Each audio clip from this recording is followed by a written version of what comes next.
Yes. Carol, allow the record to show 4-0.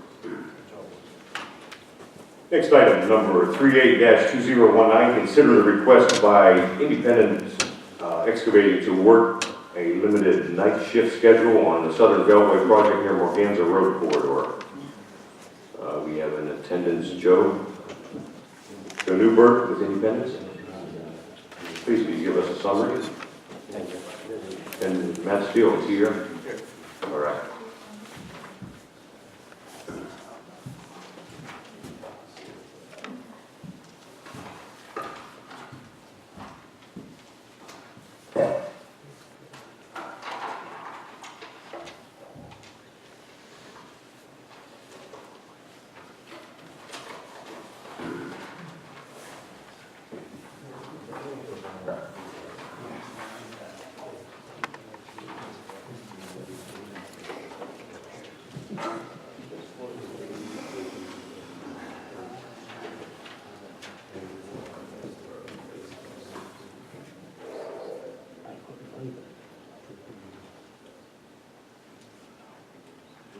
Are you ready? Just trying to put an image up here. Good evening, everyone. My name is Joe Newberg. I'm with Independence Excavating. I'm the project manager at the Morganza Road Southern Beltway C22 project. As stated, we are requesting a night shift for limited operations on the project. We're going to be doing a cut fill operation that I'll show you here 1 second from the west side to the east side of Morganza Road. We'll be hauling the dirt across the roadway. Our contract has a requirement set forth by PennDOT that we only impact traffic on Morganza Road between the hours of 9 a.m. and 3 p.m. So we're going to be hauling during the day currently with flaggers on the roadway. We request to work the night shift where our hours are not restricted by PennDOT. That way we can get a full shift and minimize the impacts and duration of the operations across the road. As it stands now, we're planning on 50 shifts hauling across the road with a 6-hour time limit. The location of the hauling would be from Morgan Road, which is currently closed, across Morganza Road at approximately this location north of Borda Lane, and we'd be dumping material in this location on the east side of Morganza Road. If we were able to work the night shift and lengthen the amount of time we can work concurrently and work day and night, we can limit that to 20 to 30 shifts depending on weather and what shifts we work. This would have the benefit of reducing the overall traffic restrictions on the roadway during the day. It would eliminate negative impacts to the Allegheny Cemetery that's nearby with their funerals during the day, and less traffic at night would equal less impacts. We would have light plants set up at the crossing to maintain safety as well as in the dumping area. We make sure those lights wouldn't impact residences, the closest of which is approximately 1,000 feet east of the area we would be dumping in this area. And we'd ask that this request be considered for the duration of these activities, which would run through approximately May of 2019. So, any questions from the board, or may I ask Joe first? You're pretty close to these other houses up here. Where's that? Seawady Lane? On Baker Road and intersection Morganza, there's 3 houses there. Correct. We'd be digging in this area. We'd be digging down, so our excavator and stuff would be kind of in a hole, so it wouldn't be seen or heard as much from those residents. We think that the dumping area over here on the east side of Morganza would probably be the most likely area of. It's the backup line that everybody complains about. Correct. We do our best to limit those in our normal operations. We try and keep our trucks backing up as limited as possible for safety and efficiency. But I agree.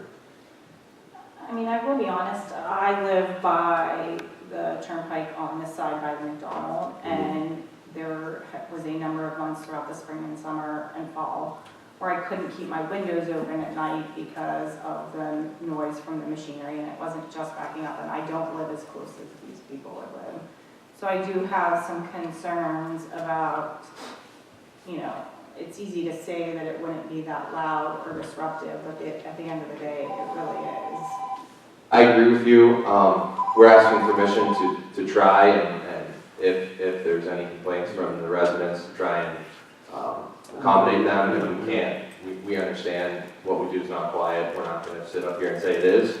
But we'd like the opportunity to try. So maybe, I mean, I can only speak for myself, but maybe we don't just give you blanket permission from now until the end of the project, but we give you a certain number of weeks to see how it goes, and then if we don't have significant complaints from residents or nobody seems to be bothered by it, then we can grant an extension from there. May isn't the end of the project, it is just that phase. And you listed this as shifts, 50 shifts down to 20 to 30 shifts. When I heard it originally from you, it was in hours. And that would be, is that still a correct statement that it's like 35 hours that is converted to 17? So kind of, it varies a lot because you lose a lot of efficiency when you have to set up and take down the traffic with the 6-hour shift. But we're planning on 300 hours of hauling across the roadway. So if we can work a 10-hour shift, that could go down to 30. Also, if we're working a night shift, we can work day and night. If we have the manpower to do so, that can cut it down to 20. So What are the exact hours that you're seeking? What's the relief you're seeking to work between what hours? Most likely our shift would run from 6 p.m. to 4 a.m. Yeah, I mean, again, nothing personal, but having Understood. lived through it, and again, not very close, I would ask that we do this on a limited temporary basis for right now, and then see how it goes. I agree. I think that's a very understandable position. Yeah. Mr. Chairman, I would put in also stipulation that our police department monitors the situation. If any time we feel it's deemed unsafe there, then operations would have to cease. Now, there's a lapse there, you're asking for 6 to 4. Could that other crew or another crew start at 3 and run, so it wouldn't have to be so early in the morning, at 4? You're saying, am I correct, 9 a.m. to 3, and then you're saying 6 p.m. to 4 a.m.? Correct. Eric, the reason why that's there is to allow residents who are commuting back and forth. So they are, my name is Matt Steele, I'm with CDR McGuire on behalf of the Turnpike. But the reason why that's there is because the road is heavily used. And so out of consideration to commuters and peak usage on the road, we don't allow Independence Excavating to do any work on the road that would have an impact to the road. And we've defined that as any additional signing or a flagger or anything like that. They can drive their personal vehicles off, the road. But as far as crossing, they're not allowed to do that until 9 a.m. Okay. And they're allowed to work until 3 p.m. So essentially, because we're trying to maintain traffic on the road, and really the cemetery is a big component of that. We're averaging about 10 processions a day. And no matter what's going on, when the flaggers see that, we let them through. But at 3 p.m. it stops. And our contract would not allow them to work on the road between 3 p.m. and 6 p.m. Okay. And that's Monday through Friday. Okay. And that is correct. Through May is not the end of the project. We're just asking for the specific activity because it's tied to the traffic restrictions. Mr. Flynn? I talked to Sean today, and he thought it would be actually better at night. There's a lot less traffic. Well, in wintertime now, the windows are shut, and it's cold except for today and a couple of nice days and snuck in, but, You're going to probably be there for about a month? We're hoping to finish this operation in May. It's very weather dependent. For instance, He told me today 1 month. Who's that? One of your foremans over there. Which foreman is I that? don't know which one he was. I asked him how long it would be for, he said 1 month. Maybe 1 month of solid working, but unfortunately this time of the year we're not going to get that. We were only able to work 2 days last week due to the temperatures. maybe you might want to look for that guy. Maybe he's moving on in a month. Yeah, maybe. He got He's doing it a month. Good raise. All right. Any other questions? I think we have this try it for a couple of weeks, see what happens, see if we get any complaints. Well, rest of the board agree? Because we're just bringing this up, anyone in the audience affected by it or related that might like to say something, please. Will you step to the microphone? Yeah, sure. Is it Debbie Ciotti? It is here. How about that? Haven't seen you for a long time. Please, for the record, just state your name and address.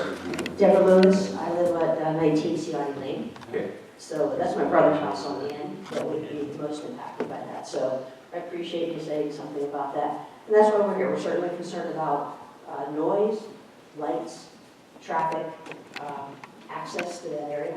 You know, so you're coming in the back way, not the front way, so that's helpful. But so yeah, that's our concern, is just the noise. And I will share with my family and my neighbors that we will be diligent if it's disruptive. Yeah, just let us know. I mean, I can tell you personally, I've lived through it. I'm still living through it. There were nights where I couldn't sit on my patio because I couldn't hear the person across from me. I mean, I would hope it wouldn't be that loud with what you're doing. And I'm okay with giving it a test run, but if she would come back to us and say, I can't do this, then we would have to respect. Absolutely. Debbie, I brought up the point with Joe as well previously. He has spoken to some of the neighbors and had tested the waters that way.